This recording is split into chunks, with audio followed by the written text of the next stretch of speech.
Congratulations on the film. I'm Leila from The Independent. The film you made, it looks like a declaration of love to New York, to the music industry, to also cinema, because following in the footsteps of Kurosawa is no small project. So you did that, and I thought, okay, maybe that's because of all of that you want to make the film, but it's also a film about morals, which seems to be evolving very fast and very differently from what we know. So I was wondering which of those two really enticed you into making this film right now, because High and Low is from '63, and you decided to do this now. And also for Mr. Wright, to play with your son. How was that experience for you? About the ethics and moral of the subject itself. The ethics? And moral of the subject itself. Why do you want to tell a story now? Well, I think I said it again, but I was not a part of this film. This project has been through many directors and many screenwriters. So I got the call, and it was no-brainer for Denzel and I to get together. But I hope that you see that I'm a cinephile. You know, I went to NYU Graduate Film School. A lot of my students are here in Cannes today with films. That's great.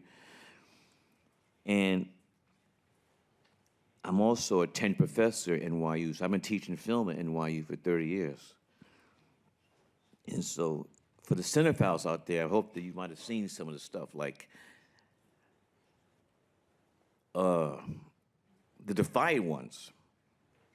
That's the great Sidney Poitier holding on to Tony Curtis in the train. We did that to the subway.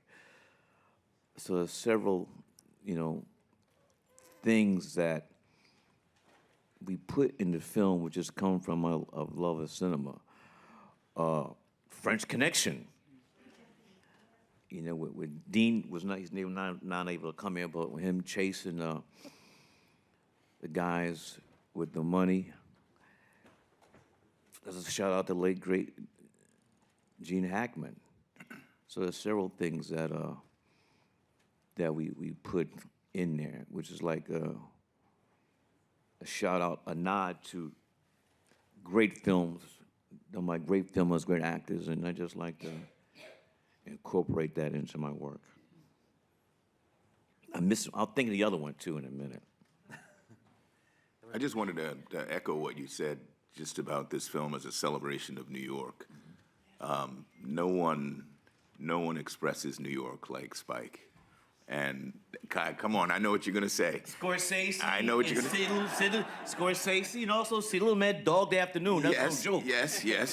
Dog Day, come on. There's no question about it. Dog Day Afternoon was like the first adult film that I saw in the cinema when I was about 7 years old. And it was one of those films that for me was an invitation to want to go to New York, eventually. There's no question about it.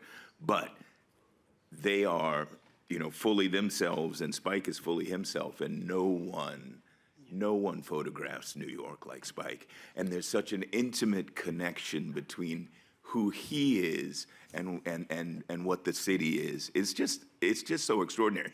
We filmed in Brooklyn, we filmed in the Bronx, we filmed, along the train, Manhattan. Everywhere you go, Spike is a man of every person on every corner of New York City. And that love that he receives and the love that he has for the city is expressed through his film like no one else. And it's I paid him to say so I just wanted to echo that. As for me and having the opportunity to work with my son, yeah, that was a wonderful gift as well from Spike. He's here in his first film. Stand up. Stand up, please. Hey. That's all right. I have to say this. I had very little to do with it. We were rehearsing one day, and Spike said to me, "Elijah's reading with Denzel on Monday." I'm like, "Well, okay."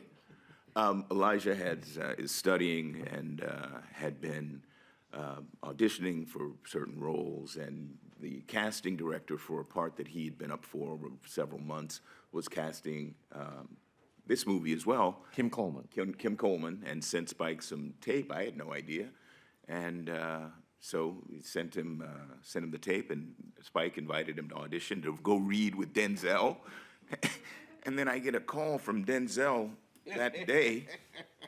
You know, I'm wherever I am, and I get this call, and Denzel says, "Yeah, we tried, but I don't think it's going to work out. He did his best, but you know, maybe the next one." Pretty classic then. And I said, "Man, you're calling from his phone. Stop playing with me." And anyway, he got the part, and it was just wonderful, a wonderful opportunity for him and I to work together for the first time. And again, thank you, Father Spike. and son. Yeah, I mean, the movie is very much a film about fathers and sons. I'm also in Wes Anderson's film, which the Phoenician Scheme, which is oh, cool. I did both films at the same time. I got a couple of weeks off from working with Spike to fly over to Berlin and Babelsberg to work on Wes's film. Probably the only person in the history of cinema who has worked on a Spike Lee movie and a Wes Anderson movie at the same time.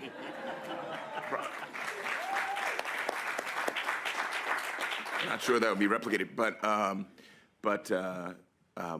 that was. Yeah, it was a wonderful gift to have the opportunity to work with him. But as I was saying, Wes's movie is very much a movie about fathers and daughters. So to balance it out, this one with Spike is fathers and sons.